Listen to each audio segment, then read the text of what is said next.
¿Cómo les va? Buenas tardes para todos. Buenas tardes, Diego, Samuel, buenas tardes. Si ya vieron su... Hola, Helen, Priscilia, Mirna, René, buenas tardes. Sanabria, Hilary, Lisette, buenas tardes.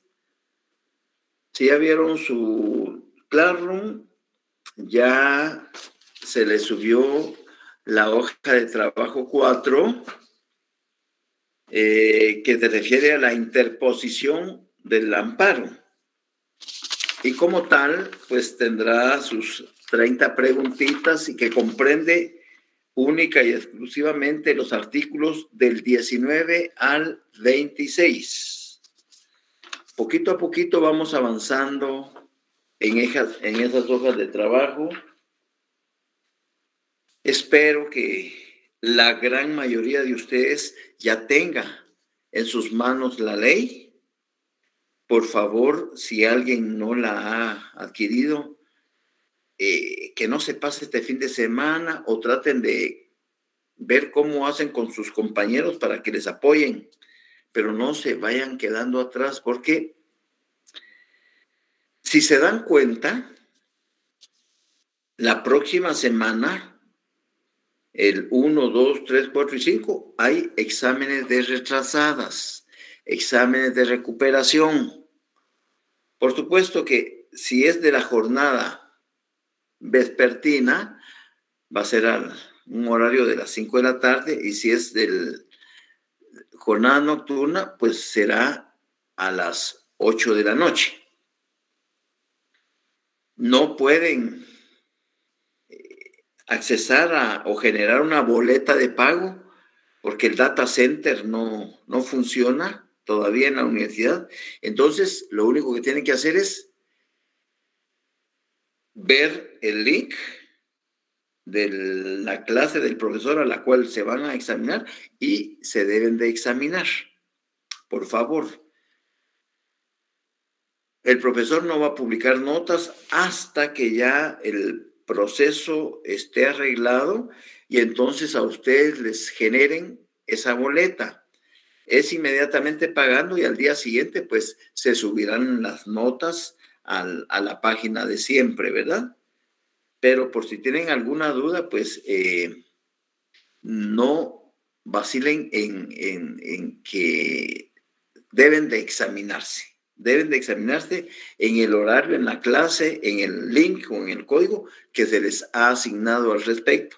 Y no se preocupen por el pago de la misma mientras no se les informe que ya el sistema del data center de la universidad está recibiendo pagos normales para este tipo de exámenes. ¿Les quedó claro ello? Sí, gracias. Qué bueno.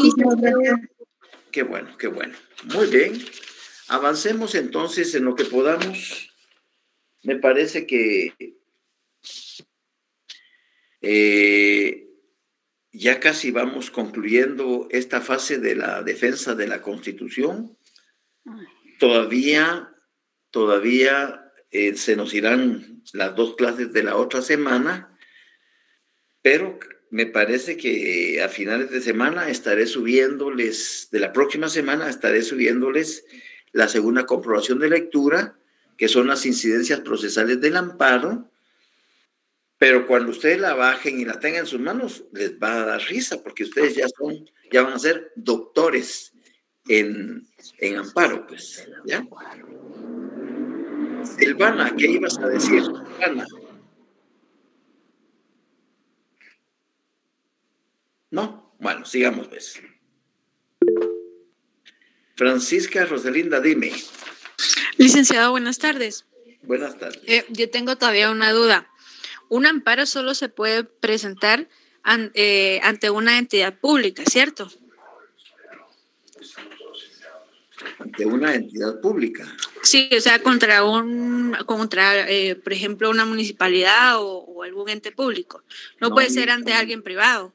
Es que no he comprendido. Ni siquiera la entidad, ni siquiera el amparo se va a interponer ante una entidad pública. Es una persona. Perdón, licenciado, sería contra. o sea, contra una entidad. Esa fue mi... No me expliqué correcto, bien. Correcto. Es decir, para eso tú tomas tu ley de amparo. ¿La tienes a la mano? ¿Sí, licenciado? Vaya. Váyanse todos, si tienen su ley, y vamos a hacer este ejercicio aprovechando la pregunta de Francisca. Váyanse todos a la página 111. 111. ¿Ya? Ahí está el auto acordado 1/2013. El artículo 1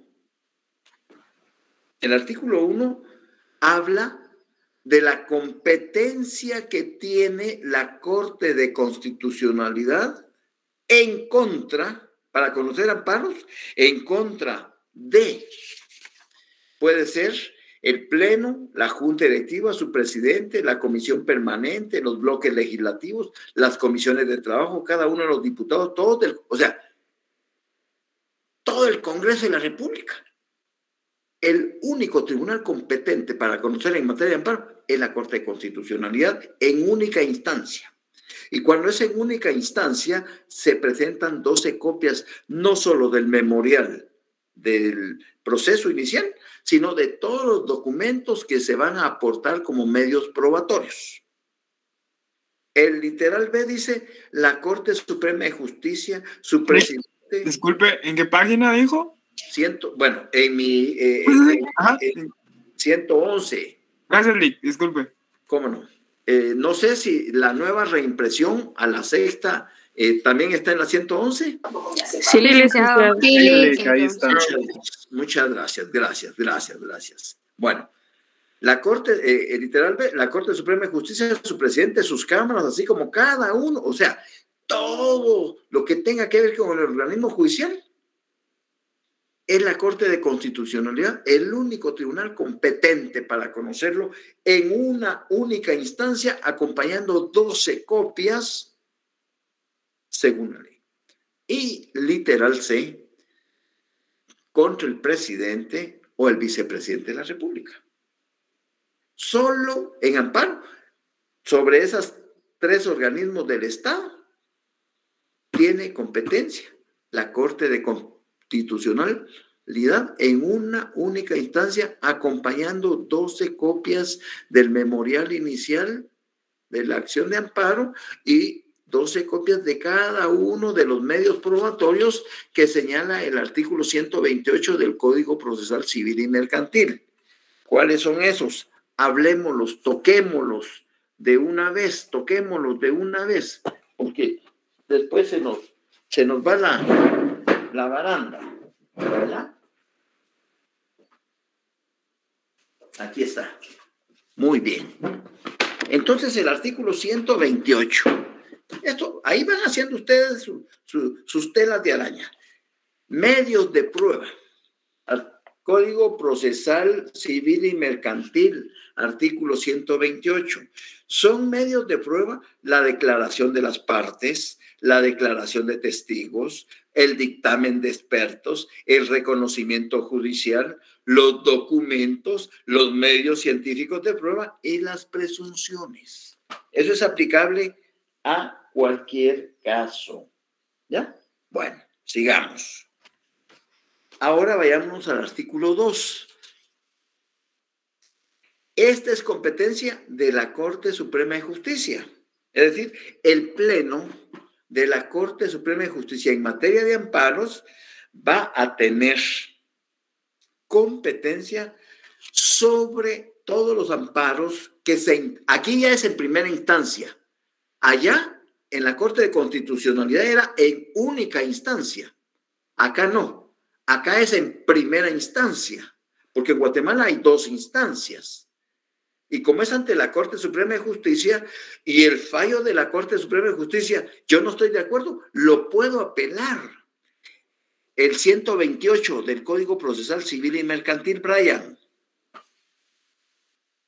Entonces, el fallo de la Corte Suprema, yo lo apelo. Y esa apelación, recuérdenla, todas las apelaciones en materia de amparo van a ir a morir a la Corte de Constitucionalidad como sistema de justicia concentrado. Todas las apelaciones en materia de amparo van a... Entonces, si yo interpongo un amparo en contra del Tribunal Supremo Electoral y sus magistrados, eso no lo regulaba el artículo 11 de la Ley de Amparo, y eso es agregado.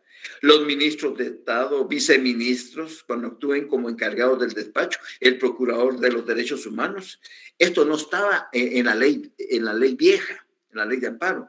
El fiscal general de la República y jefe del Ministerio Público, eso no estaba. Lo agregaron en este auto acordado. El Consejo de Ministerio Público tampoco estaba en el artículo 11. El Procurador General de la Nación, los embajadores o jefes de misión diplomáticas acreditados en el extranjero, el Consejo de la Carrera Judicial tampoco estaba regulado en la ley original, en la ley vieja. La Junta Monetaria, el Consejo Nacional de Desarrollo Urbano y Rural. En única instancia, en primera instancia voy a presentar el amparo en contra de cualquiera de estas instituciones. Y si no estoy conforme con el fallo de la Corte, apelo y la apelación se va a ir en segunda instancia a la Corte de Constitucionalidad. Esto es nuevo. El artículo 3, si ustedes se van a la competencia, se van a dar cuenta que no se regulaba nada de competencia de las cámaras, solo hablaba en el artículo 13 de la competencia de las Cortes de Apelaciones, el 12 de la competencia de la Corte Suprema de Justicia, el 11 de la competencia de la Corte de Constitucionalidad y el 14 competencia de los jueces de primera instancia, pero no hablaba. Aquí crearon una nueva competencia. El auto acordado creó una nueva competencia que es competencia de la Cámara de Amparo de Antejuicios de la Corte Suprema de Justicia. Se asigna competencia para conocer en materia de amparo a la Cámara de Amparos de Antejuicios de la Corte Suprema de Justicia de las acciones que se interpongan contra las salas de las Cortes de Apelaciones y Cortes Marciales, los tribunales de segunda instancia de cuentas y el contencioso administrativo, demás tribunales que se conformen con magistrados e igual categoría de los que integran las salas. Esta es una nueva competencia creada en este auto acordado que no estaba regulada en la competencia de la ley original de 1986. No. Vayámonos al artículo 4. Competencia de las salas de la Corte, los viceministros, funcionarios judiciales, consejos, alcaldes de las municipalidades, el contralor general, el gerente, presidentes, autoridades superiores, cuerpos directivos, consejos, juntas directivas, entidades descentralizadas y autónomas del Estado, director general del Registro de Ciudadanos, asambleas generales y juntas directivas de los colegios profesionales, asambleas generales y órganos de dirección de los partidos políticos, los cónsules o encargados de consulados guatemaltecos en el extranjero, los consejos regionales o departamentales de desarrollo urbano y rural, los gobernadores departamentales. Estos tres últimos no estaban regulados en la ley original. La Comisión Nacional de Energía Eléctrica, la Superintendencia de Administración Pública, los registradores, esos son nuevos. Crearon esa competencia en las salas de apelaciones para que también tengan potestad y facultad para conocer amparos en contra de todos esos. Y luego, por último, nos vamos al artículo 5. Los jueces de primera instancia tendrán competencia en materia de amparo sobre los jueces de paz, los comisarios y demás funcionarios de la policía, los consejos de alcaldes municipales no comprendidos en el artículo anterior, los órganos de las federaciones y asociaciones deportivas, los demás funcionarios, autoridades y empleados de cualquier ámbito no especificados en los artículos anteriores, y lo que tú decías, Francisca, las entidades de cualquier empresa, cualquier sociedad de emprendimiento, cualquier sociedad de responsabilidad limitada, cualquier ONG, etcétera, etcétera, aquí cabe. Es decir, no hay, como dice el artículo 8, no hay materia que no sea susceptible de amparo. No hay entidad, no hay organismo, no hay institución. No. Se cubre todo el espectro que funciona dentro del ordenamiento jurídico guatemalteco. ¿Eso aclara tu duda, Francisca Roselinda? Sí, licenciado, muchas gracias. Muy bien, espero haberles aclarado también a los demás compañeros eso. Es decir, cuando hablamos de la competencia, yo pues expulgo el artículo 11, el 12, el 13, el 14, pero saco del auto acordado 1/2013, ¿para qué? Para que ustedes ya en su memoria, en su cabecita, en su computadora, ya sepan que deben darle prioridad al auto acordado 1/2013 que al título de la competencia que está en la ley original. ¿Por qué? Porque el auto acordado amplía la competencia en materia de amparo a otros órganos, a otras instituciones que inicialmente no tenían acomodo, no tenían señalamiento en artículo 11, 12, 13 y 14 de lo que es la competencia. Muy bien, sigamos. Siempre siguiendo con el tema de la defensa de la Constitución. Y qué bueno que preguntan, porque una preguntita viene a aclarar dudas a más compañeros y eso permite que nos entusiasmemos más, que nos emocionemos más y que, por sobre todas las cosas, hagamos lo posible por adquirir nuestra ley. Por favor, eso sí es importante. Ya vamos con bastantes preguntas. Yo la otra semana, si Dios me permite, vamos a avanzar con las 5 y las 6 hojas de trabajo y luego le subo la segunda comprobación de lectura, que son las incidencias procesales del amparo, pero ya cuando les llegue a sus manos que ustedes la impriman y respondan las preguntas, a ustedes les va a dar risa, porque ya están empapados, solo ustedes, con esfuerzo, con dedicación, con lectura de lo que es el proceso de amparo, capítulo por capítulo, por capítulo, por capítulo. Estamos bien. Hoy vamos a hablar brevemente de otro de los organismos del Estado, que es el Ejecutivo, porque vamos interrelacionando también los instrumentos políticos de los controles intraórganos e interórganos, para ir matando de una vez esos controles interórganos e intraórganos y avanzar en nuestras preguntas. Vamos entonces brevemente, cuando ustedes quieran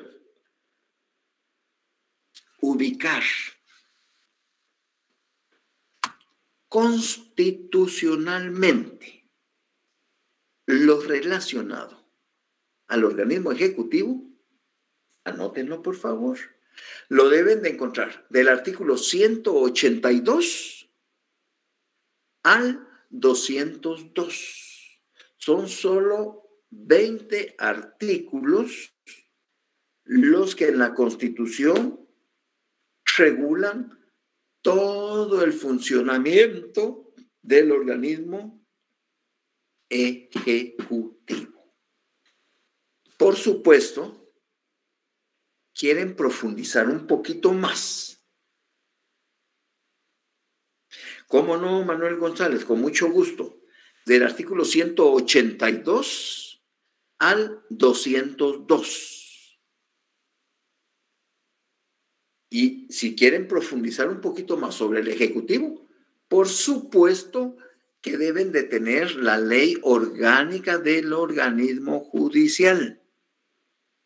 Allí amplían más su conocimiento en relación a ese organismo del Estado.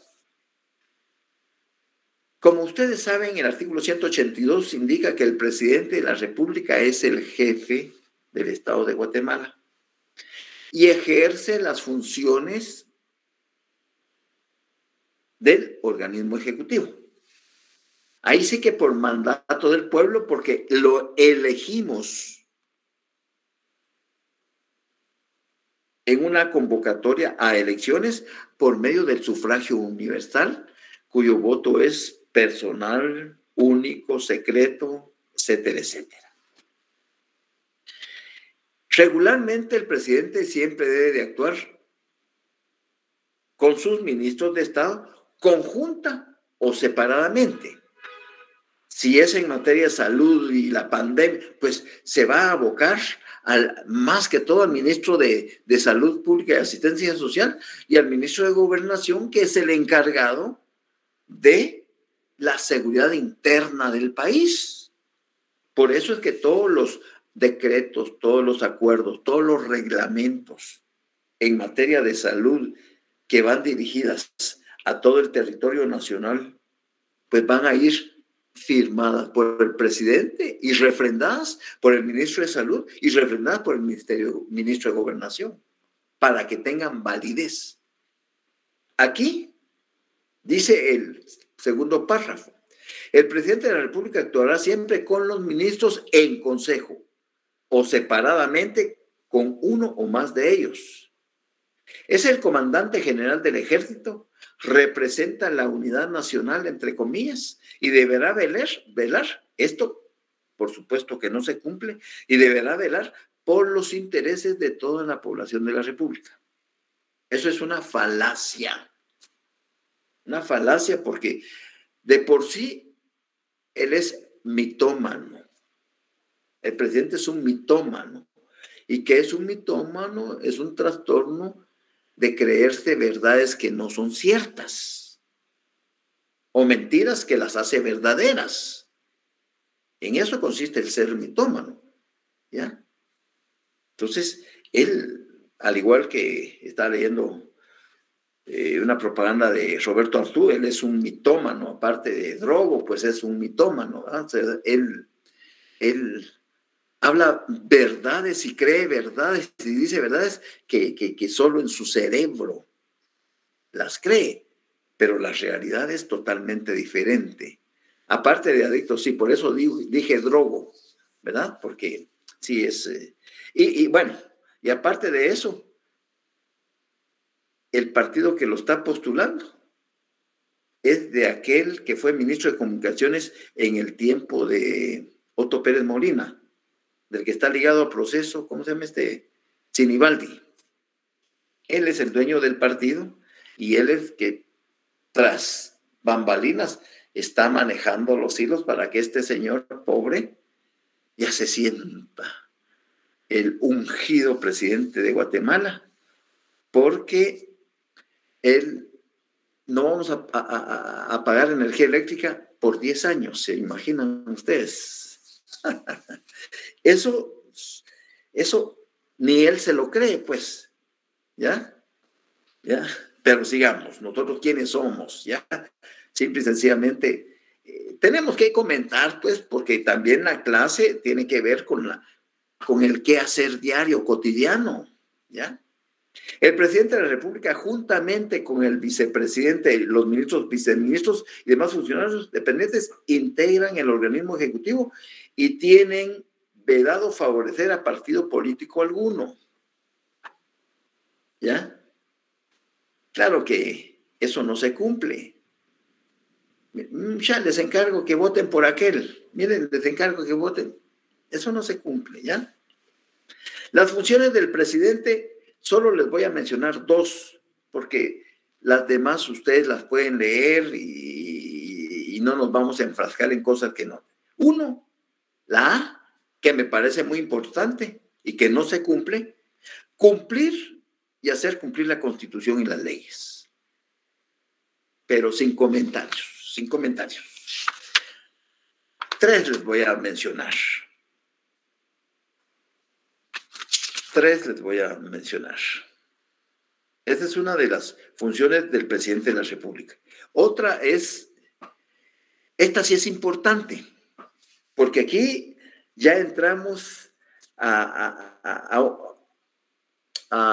un instrumento de carácter político que lo hemos visto realizar no en este gobierno y en los anteriores, el inciso H, que dice ejercer el derecho de veto con respecto a las leyes emitidas por el Congreso, salvo los casos en que no sea necesaria la sanción del Ejecutivo de conformidad con la Constitución. Bueno, aquí estoy hablando de un control político que se denomina control político interórgano. Control político interórgano. ¿Por qué? Porque el Ejecutivo se está entrometiendo, está fiscalizando, está controlando a otro órgano del Estado, que es el organismo legislativo. Y me explico. De acuerdo con el artículo 176, la función y la potestad legislativa corresponde al Congreso de la República. Y el 176 dice, presentado un proyecto de ley interórgano, no intra, entre. Este es un mecanismo de control, el veto presidencial es un mecanismo de control interórgano, entre órganos del Estado, inter. Claro que ahorita en este ejemplo vamos a ver también, por coincidencia, control intraórgano, cómo funciona. Pero ustedes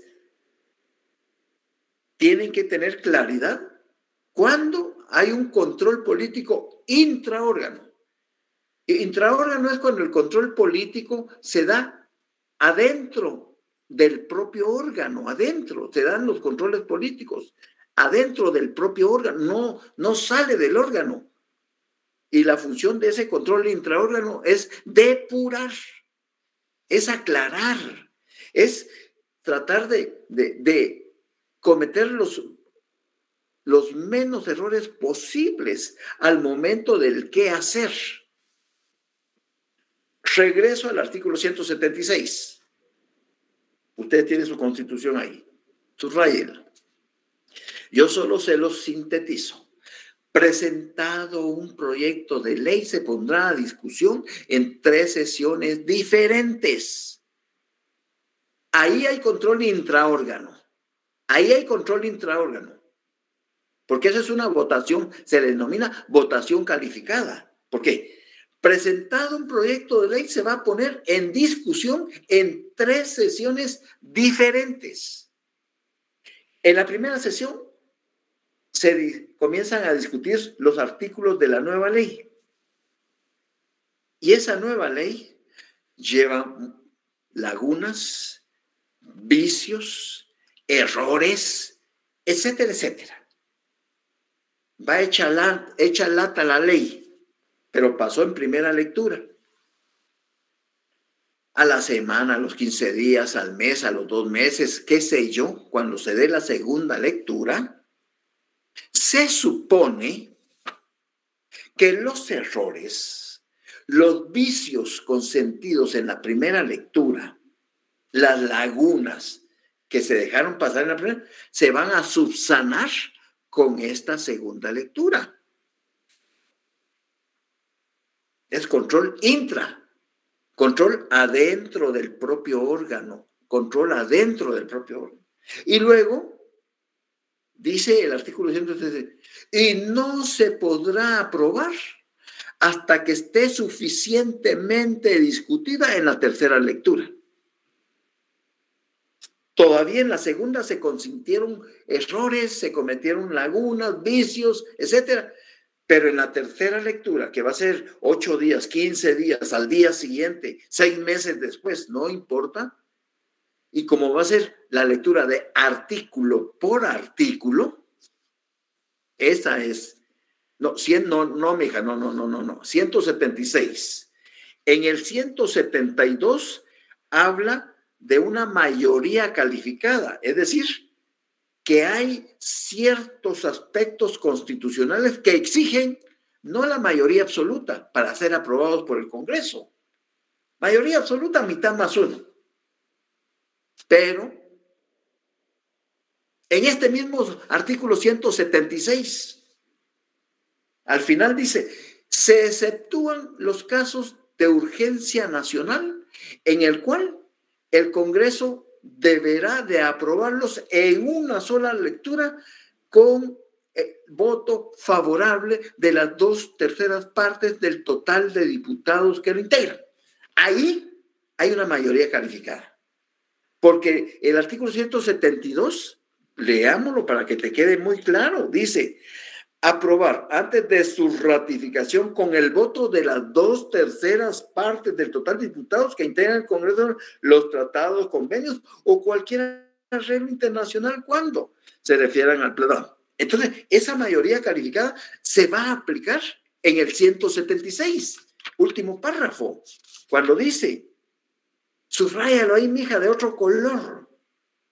Se exceptúan aquellos casos en que el Congreso declare de urgencia nacional con el voto favorable de las 2/3 partes del número. Ahí hay una mayoría calificada.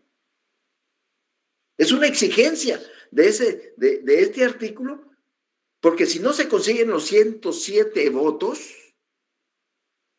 para que en una sola lectura se ponga en vigencia una ley, son solo 106 votos, 105. No cuaja, no sirve. Mínimo tiene que ser 107 votos de los 160 diputados que integran la Asamblea Legislativa. Pregunto, ¿me están entendiendo? ¿Me estoy dando a entender? Sí, licenciado. Sí, Lic. Muy bien. Regresamos, muchas gracias. Regresamos entonces al 183 literal H. Ejercer el derecho con respecto a las leyes emitidas por... O sea, se presenta el proyecto de ley en el Congreso. Se discute en 3 sesiones diferentes. Control intraórgano. Y luego de aprobados, se remite al órgano ejecutivo para que el presidente en Consejo de Ministros la sancione y la publique. Y ya es ley para todos los guatemaltecos. Así de sencillo. Pero la Constitución, atendiendo a los controles interórgano, les da facultad a los 3 organismos del Estado para que puedan fiscalizar, para que puedan intervenir en el quehacer del otro organismo. ¿Sí, Francisca? Perdón por interrumpirlo, licenciado. Entonces, el fin de estas 3 sesiones es leer y depurar la nueva ley. Exactamente. Eso es todo. Eso es todo. Ah, ok. Por eso es un control intraórgano, porque es un control político que se da dentro del mismo organismo legislativo para depurar y tratar de que la ley salga lo más pulido posible y que no sea susceptible posteriormente de inconstitucionalidades. Esa es la idea. Pero en la realidad, ¿qué pasa? Como nuestros queridos diputados no leen, con algunas excepciones, me recuerdo que un periodista estaba entrevistando a un diputado. Mire, ¿y por qué usted levantó la mano para aprobar esta ley? ¿Usted la leyó? Bueno, yo no la leí. Pero entonces, ¿por qué al levantar la mano usted da su voto para aprobar? Como la mayoría lo hizo y ellos saben más que yo porque han estado más tiempo en el Congreso, entonces supongo que pero y usted no tenía que leerla. Sí, pero lo que pasa es de que la leemos, pero no entendemos. Entonces es mejor que la mayoría la apruebe. Entonces yo doy mi voto. Esos son nuestros diputados, porque esa es nuestra realidad. Esa es la verdad. Sí, José Huarcas. Sí, licenciado. Otro ejemplo del control intraórgano, licenciado. Tranquilo, José Huarcas. Vamos después. No, es que solo estoy tratando de comprender, licenciado, disculpe. Correcto, no, es que si me adelanto, entonces, ¿qué pasa, José Huarcas? Enredo a todos. Trato de ser lo más didáctico. desmoronando cada artículo en lo que se pueda, para que ustedes me vayan entendiendo. Yo te puedo señalar 3 ahí en este momento, pero los cuates solo van a apuntar y se van a dejar. Mejor dame 5 minutos, que en la exposición que viene después de este análisis, ahí hay otro ejemplo de control intraórgano. ¿Estamos? Entonces, solo voy a terminar esta pregunta, licenciado. Entonces, Claro. Eso quiere decir que los controles intraórganos se da dentro del mismo órgano. En cambio, los interórganos, o sea, pareciera de que solo una persona lo da. No. Como solo es un organismo en contra del otro. Por ejemplo, para que te quede claro. Ya hablé de la votación calificada del artículo 176, donde dice, te lo sintetizo: presentado un proyecto de ley, se pondrá en discusión en 3 sesiones diferentes y no se aprobará hasta que esté suficientemente discutido en la tercera lectura. Ahí hay un control intraórgano, como decía Francisca Rosalinda. Lo que se intenta es ir depurando, ir aclarando, que no hayan lagunas, que no hayan errores, que no hayan vicios en esa ley, para que cuando se la envíen al presidente para su sanción y publicación, esta ley rija en todo el territorio nacional a toda la población y que no sea susceptible de que se interpongan inconstitucionalidades. Bueno, ahí estamos bien. Pero viene el presidente de la República como un control político entre una fiscalización, una entrometida del Ejecutivo al Legislativo, y les dice a los diputados: miren, señores diputados, esa ley que ustedes me mandaron es un mamarracho. ¿Ustedes qué están haciendo ustedes? Son 160 diputados, y ¿cómo es posible que me manden un mamarracho para que yo la sancione? Yo acá, con mi equipo de trabajo, el vicepresidente y el Consejo de Ministros, la discutimos y encontramos un montón de inconstitucionalidades. Así que háganme un favor, se las devuelvo dentro de los 15 días. Se las devuelvo y hagan las observaciones que le estoy proponiendo. Viene el Congreso, toma 2 posturas. Inmediatamente la Junta Directiva le comunica al Pleno: señores diputados, honorables diputados, el señor presidente vetó la ley. No puede ser, ¿cómo va a hacer eso? Bueno, ¿qué hacemos? Un diputado: pues yo propongo que veamos qué observaciones le está haciendo a esa ley para que... Y los demás: no, rechacémoslo. Orden, por favor, orden. Bueno, la Constitución nos da 2 caminos. Según el artículo 178.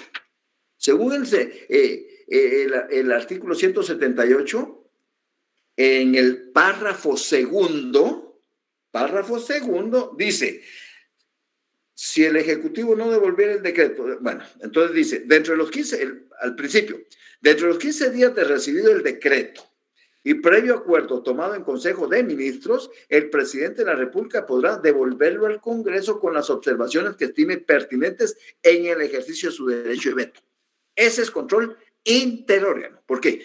Porque el organismo ejecutivo le está corrigiendo la plana, el trabajo al organismo legislativo. Control interórgano. Luego dice: las leyes no podrán ser votadas parcialmente, totalmente. Bueno, segundo párrafo. Sí, vean esto, qué interesante. Si el Ejecutivo, si el presidente de la República, pues, no devuelve el decreto dentro de los 15 días siguientes a la fecha de su recepción, se tendrá por sancionado. Es decir, ahí se opera el silencio administrativo positivo.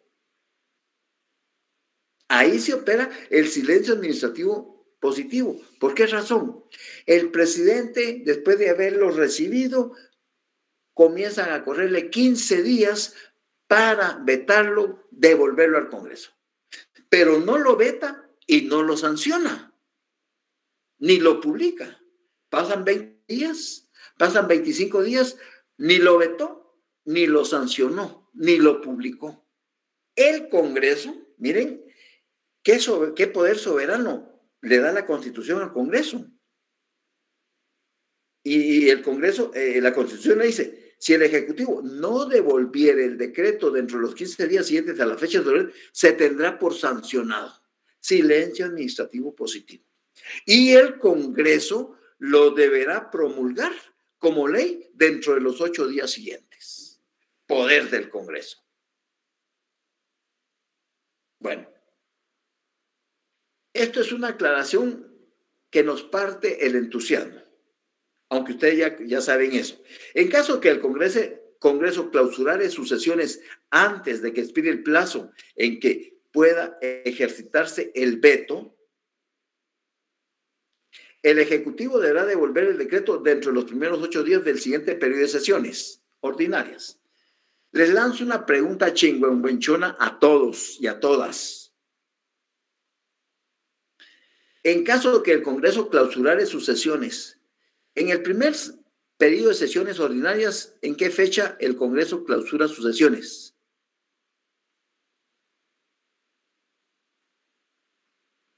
Vuelvo a repetir. 15 de mayo, ¿no?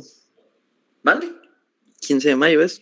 El 15 de mayo, Brandon. Muy bien, Brandon. Y si fuera en el segundo periodo de sesiones ordinarias, ¿en qué fecha clausura sus sesiones ordinarias del Congreso?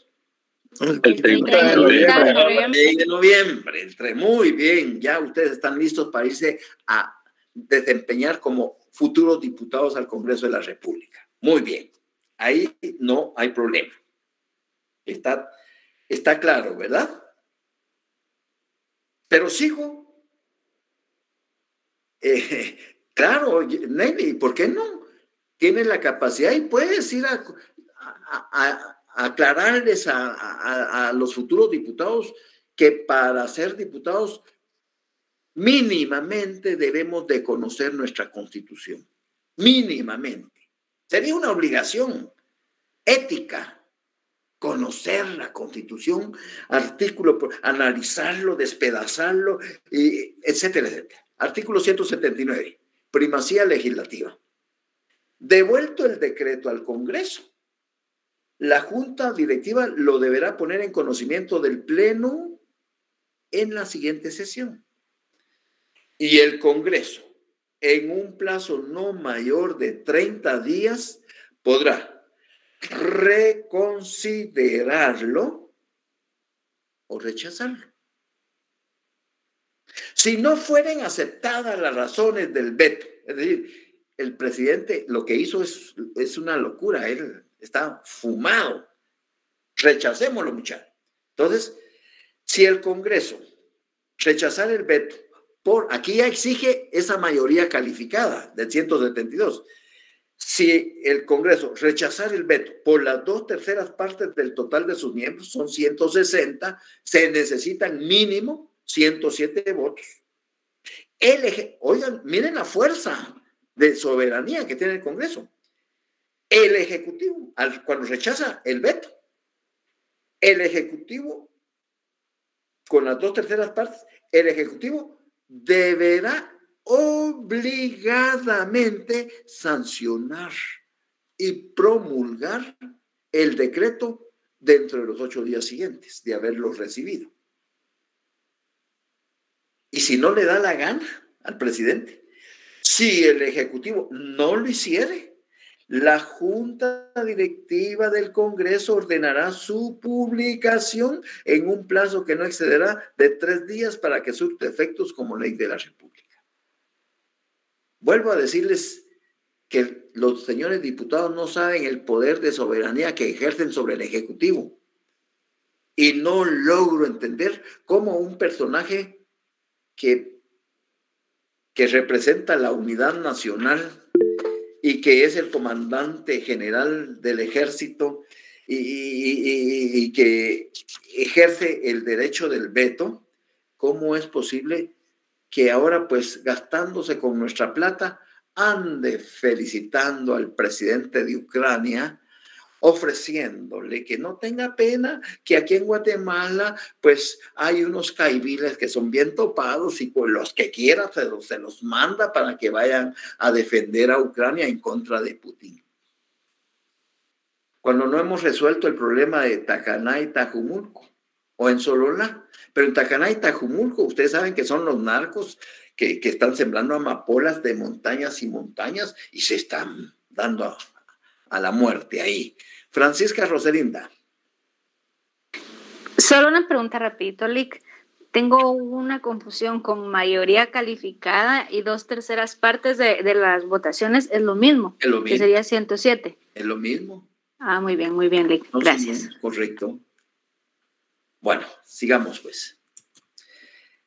Entonces, el refrendo, el veto, perdón, es ese control interórgano que el presidente de la República en Consejo de Ministros tiene para meter en el qué hacer de otro organismo del Estado, que es el Congreso de la República. Pero el Congreso de la República le dice, mire, usted está loco, olvídese, nosotros rechazamos su veto y usted obligadamente tiene que promulgarlo. Ah, pues no lo hago. Ah, no lo hace. Nosotros lo vamos a hacer. Teoría de frenos y contrapesos. Un control político va a provocar una verdadera libertad política entre los organismos del Estado. Teoría de frenos y contrapesos, checks y balance. Ese equilibrio, un verdadero equilibrio en el ejercicio del poder político, cuando hablo poder político estoy hablando del ejecutivo, legislativo y judicial. Un verdadero equilibrio en el ejercicio del poder político garantiza necesariamente la libertad política. Teoría de frenos y contrapesos. ¿Ya? Está bien. Constitucionalmente usted puede vetarme, pero nosotros, y aquí va para José Huarcas el otro ejemplo, que ya lo vamos a leer ahorita, viene el Congreso y le dice, bueno, señor ministro de Estado, venga para acá. Venga, usted, señor ministro de Salud, venga hacia el Congreso. Lo vamos a interpelar. Lo vamos a interpelar. Un funcionario del organismo ejecutivo tiene que ir a visitar al organismo legislativo y rendirle cuentas de su gestión. Ese es control interórgano. Ese es control interórgano, porque un organismo del Estado le está pidiendo que rinda cuentas a un funcionario de otro organismo del Estado.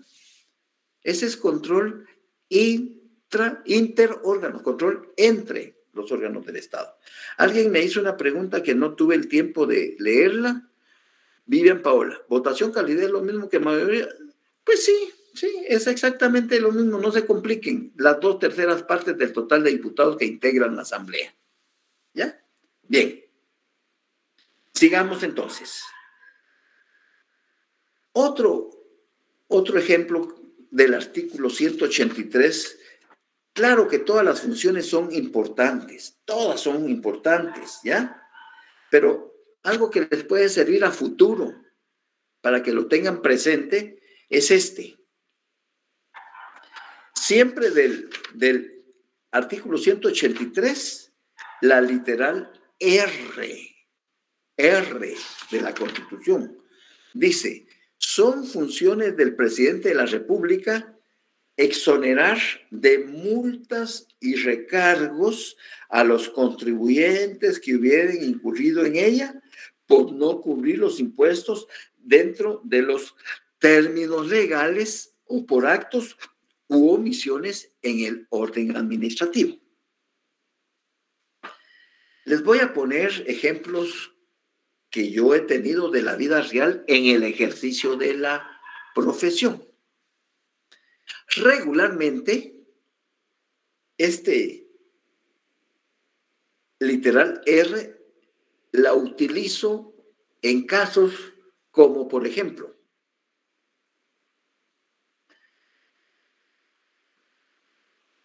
la mayoría de familias guatemaltecas no conocen la ley. No, si apenas nosotros la conocemos, sin embargo, el artículo 3 de la primacía de la ley del organismo judicial dice: contra la observancia de la ley no puede alegarse ignorancia, desuso, costumbre o práctica en contrario.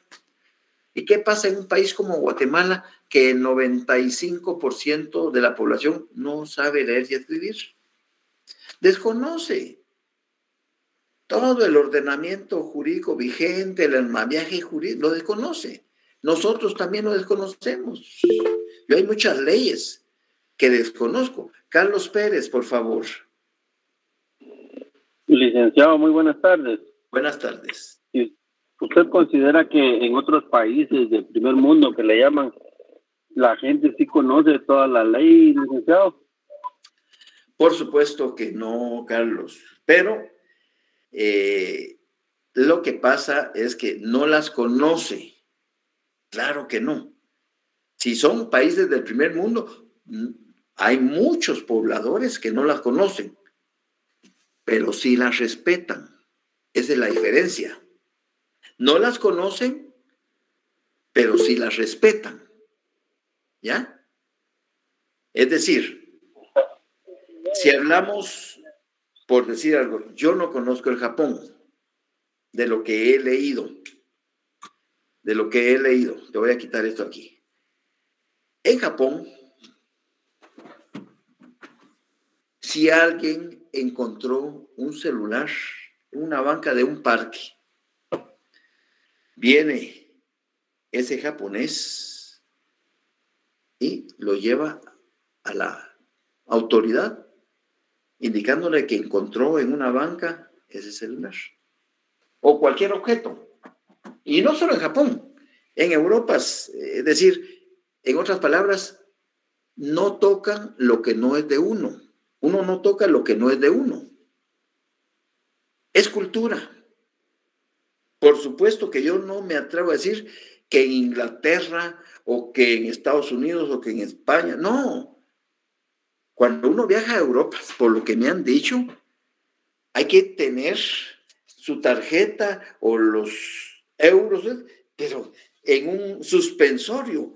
Los que ya son de mi edad y jugaron fútbol antes, ahora ya no fabrican suspensorios, pero el suspensorio era un aditamento que el futbolista de fútbol se ponía para proteger sus partes íntimas y que estas al momento de ser golpeadas, pues estuvieran protegidas. Pues cuando uno viaja a Europa o a los Estados Unidos, cualquier país del mundo, a Colombia, cualquiera, usted tiene que llevar sus tarjetas en lugares donde realmente los ladrones se les dificulte, porque estafadores y ladrones siempre van a haber en todas partes del mundo.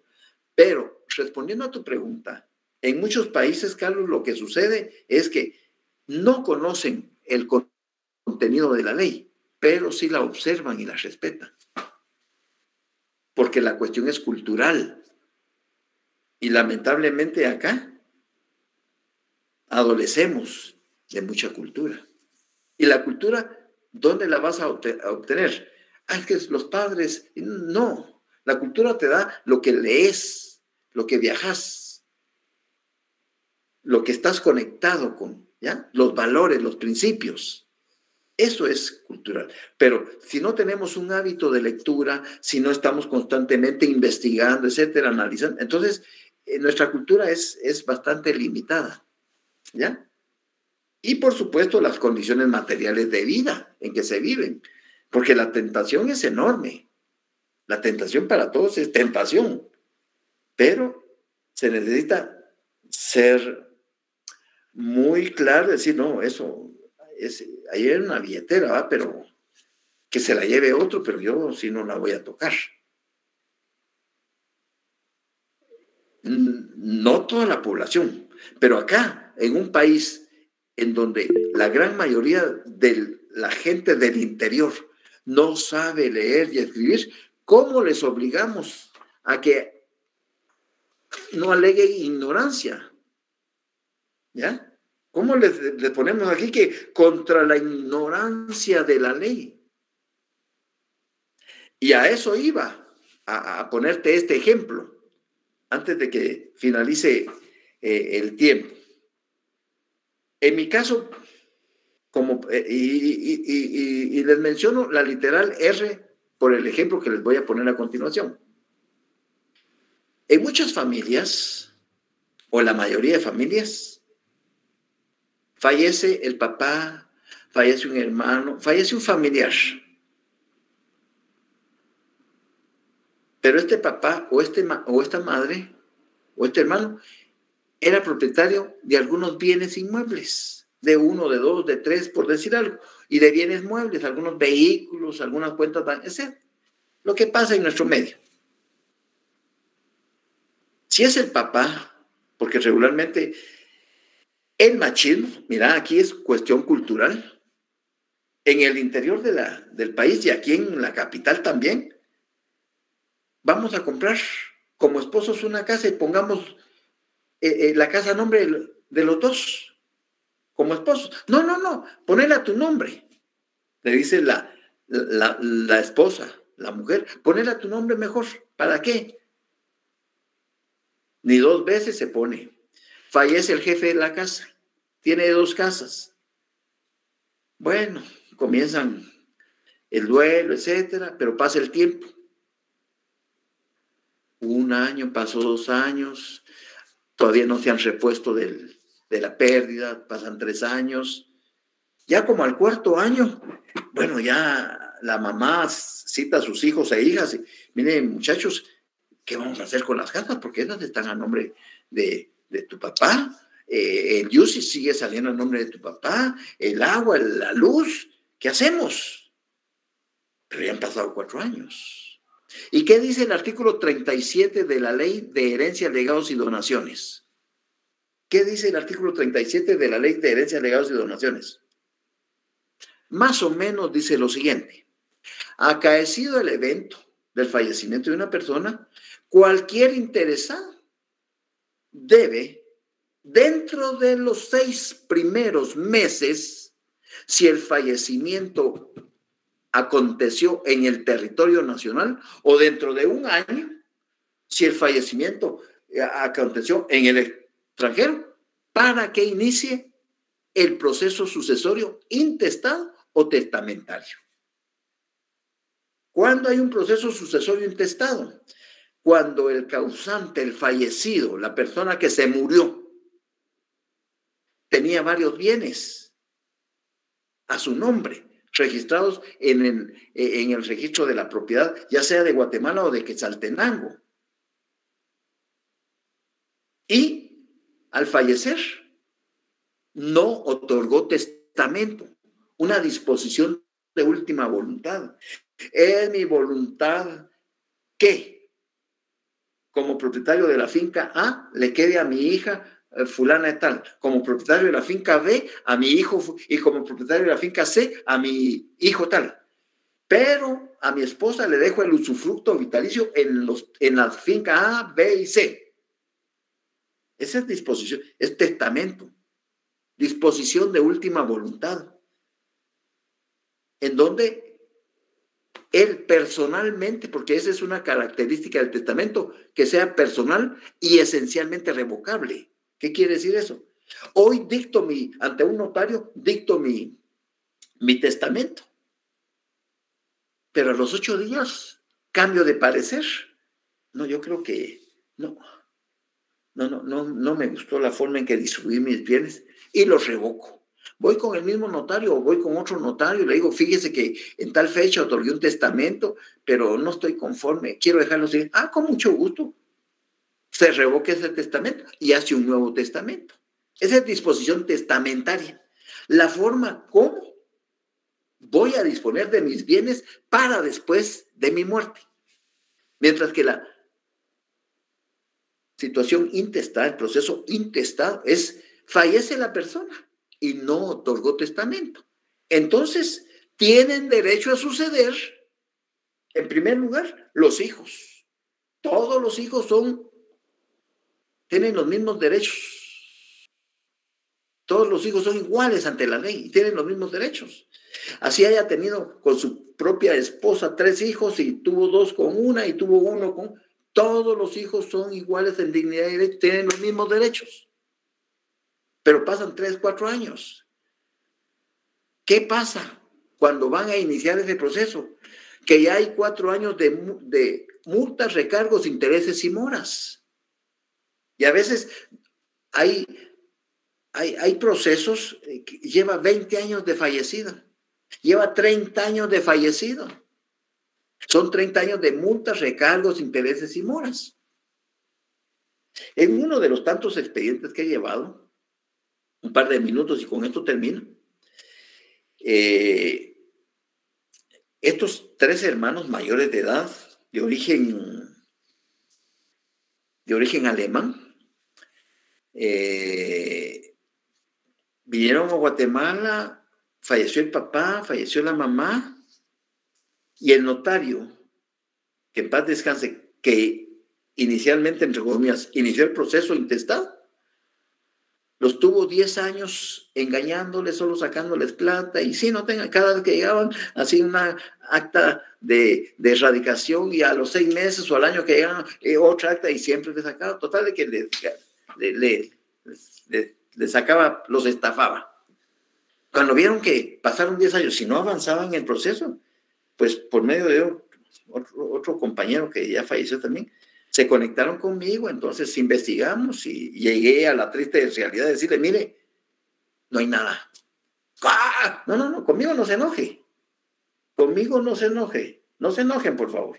Yo solo estoy haciendo la averiguación, estoy haciendo la investigación y concluyo que aquí hay una radicación en este año, aquí hay otra, aquí hay otra, aquí hay otra, aquí hay otra. Son 10 radicaciones. Pero solo era una actita para salir del paso. No hay resolución, no hay publicación de edictos, no hay avisos de estos a procesos sucesorios, no hay avisos, no hay nada. ¿Pero cómo? Aquí hay que comenzar de cero. De cero. Por supuesto que me costó mucho. No sabían por dónde había ingresado su mamá alemana. Y en la investigación, ella entró por Cobán. Allá inscribió su nombre en el registro. Bueno, solucionamos el problema y llegamos a la liquidación. Impuesto a liquidar de herencias. Impuesto 120,000 quetzales.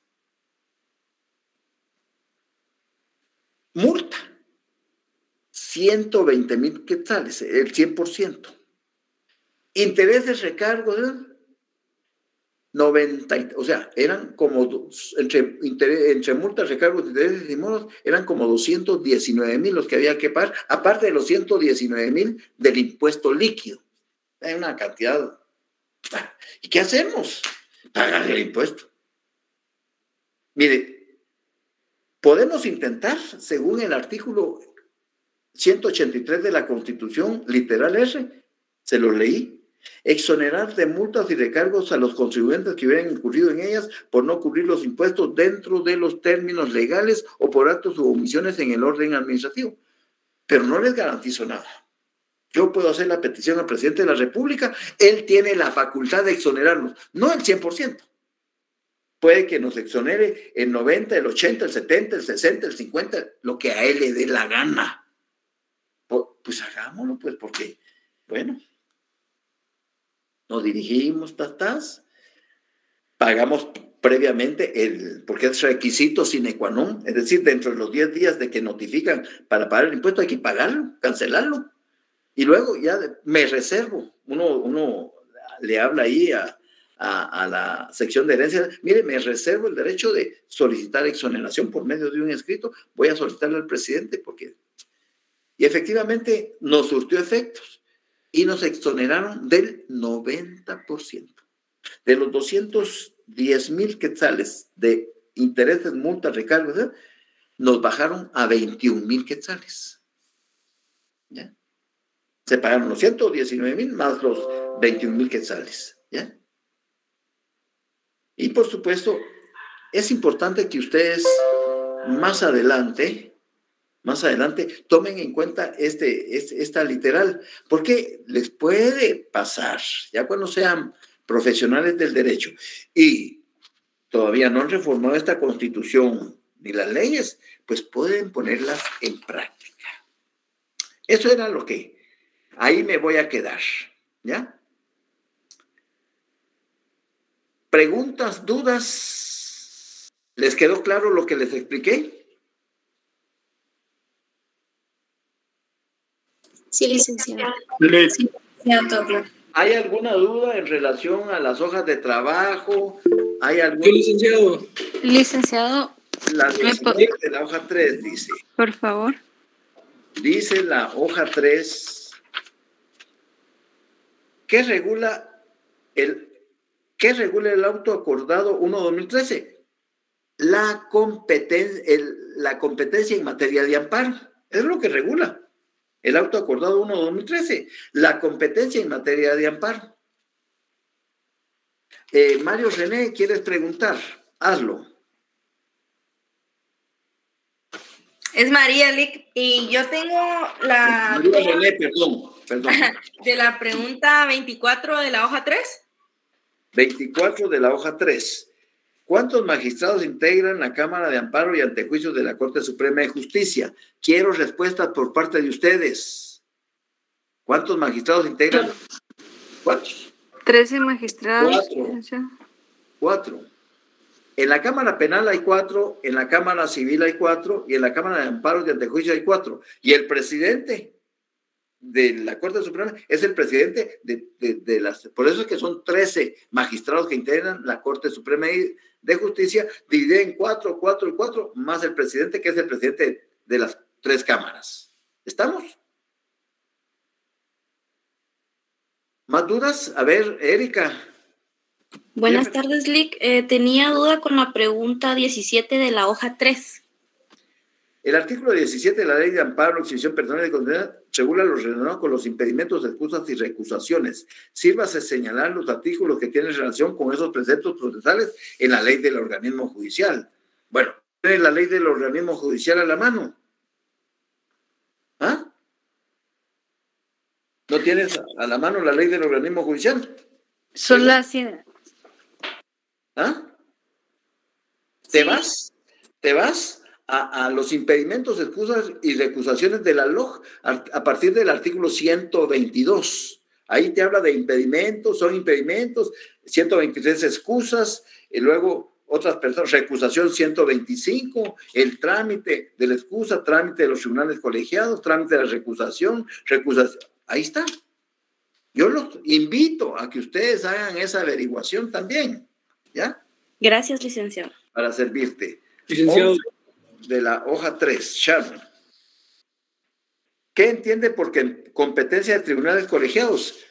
Un tribunal colegiado es aquel que está integrado por más de una persona. Me refiero a la competencia de las salas de apelaciones, que está integrada por 3 magistrados. Me refiero a la competencia de las cámaras de amparos, antejuicios, cámara penal, por 4. O me refiero a la competencia que tienen la Corte de Constitucionalidad, que son 5 magistrados titulares, o a la de la Corte Suprema de Justicia, que son 13 magistrados. Entonces, en sí, ¿qué es una competencia de un tribunal colegiado? Es aquella que ejercen el tribunal que está integrado por más de una persona.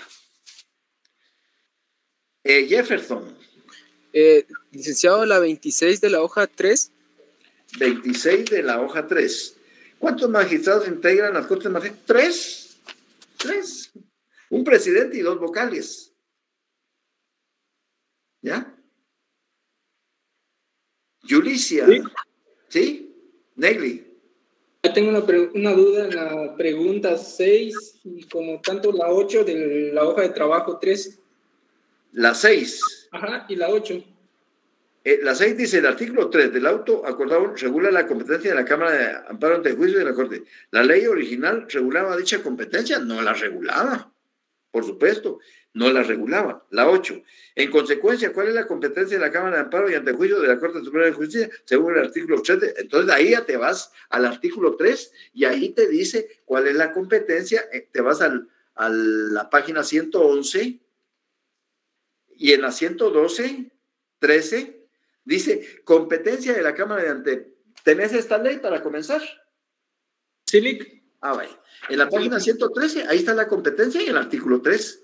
Se asigna competencia para conocer en materia de amparo a la Cámara de Amparo ante el juicio de la Corte Suprema de Justicia en las acciones que se interpongan contra las salas de las Cortes de Apelaciones y Cortes Marciales, tribunales de segunda instancia de cuentas y de lo contencioso administrativo, demás tribunales que se conforman con magistrados a igual categoría de los que integran las salas de las Cortes de Apelaciones. ¿Estamos?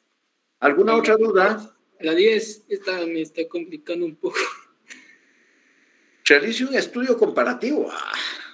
Es decir, hay que comparar. Realice un estudio comparativo. Yo sí, eso es lo que la competencia de las salas de apelaciones que regula el artículo 13 de la ley, es decir, de la ley vieja, fue modificada por el artículo 4 del artículo 1/2013. En consecuencia, sírvase escribir qué instituciones no fueron incluidas en la ley original y que sí regula actualmente el citado artículo 4 del auto acordado. Nos vamos otra vez a la página 112. No sean haraganes, muchachos, no sean haraganes, ¿ya? Entonces, la competencia de la Corte Suprema de Justicia es... Esa es 10 de las salas de apelaciones. Aquí está.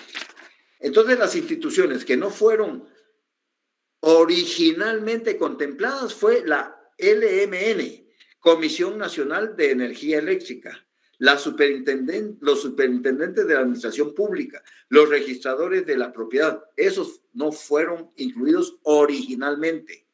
¿Ya? ¿Estamos? Licenciado, yo tengo adicional a esa los gobernadores departamentales. ¿Será que a mí se me pasó que es la literal K?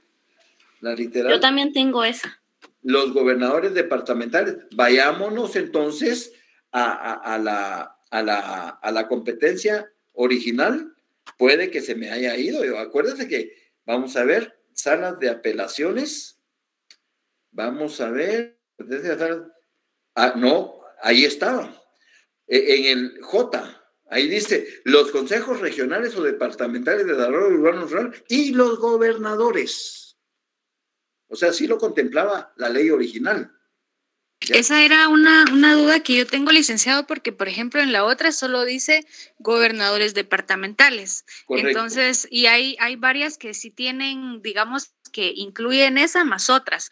Entonces, ¿eso fue reformado también o no? ¿Lo dejamos así? Como si estaba... No, es decir, las que realmente lo novicio, si hablas de la Corte Suprema de Justicia en el artículo 2, en la ley original, el A dice el Tribunal Supremo Electoral, pero no regulaba y sus magistrados. Eso fue agregado en el auto. Ajá.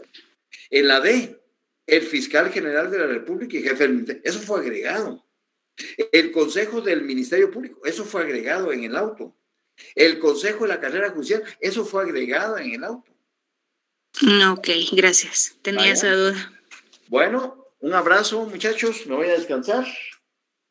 Feliz tarde. Nos vamos. Feliz tarde, Lic. Lunes. Feliz tarde, licenciado. Feliz tarde, licenciado.